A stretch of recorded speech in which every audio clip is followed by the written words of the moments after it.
Li Tirkiyeyê jî yekê mehê pêve di serî de qedexeya derketina derve û gelek qedexeyên din tên rakirin lê belê serokkomarî wî welatî ragihandibû piştî 12 şevê muzîk wê were qedexekirin û heqê kesî tune ye ku keseke din aciz bike.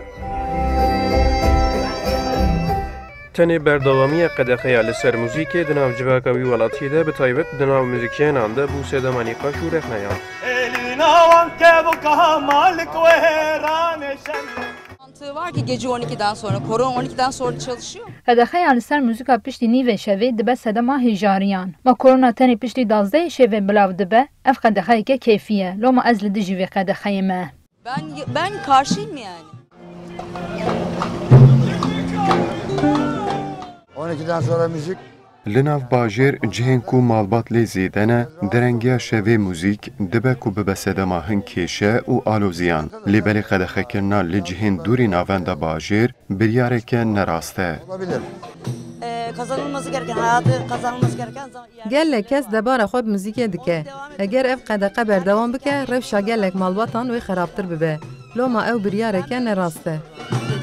Li Tirkiyeyê di ser muzîkê re bi hezaran malbat debara xwe dikin û di peroseya pandemiyê de ji ber qedexeyan muzîkciyan demek dire ji betalman û ketin tengasiyê. Gelek kes jî ji ber neçarî dawî li jiyana xwe anî.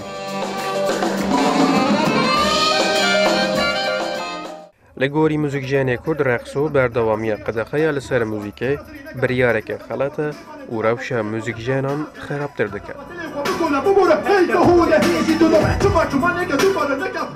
اف خود روشه که زور و زحمت هم در باز کنه براستی ایجار و زور و زحمتی ده شونا کو بهتر آلی کاریا به موزیسیانا کربونا و ریاوان برفراتر و آلترناتیواش بوان زیاده تر کربونا اینجا بهتر تنگاسی جوان ری تنکر اف بریاره که گله خالت براستی ته و معنی کو برپرسیا کو چخا قدر و قیمت نادنه هنر و هنرمند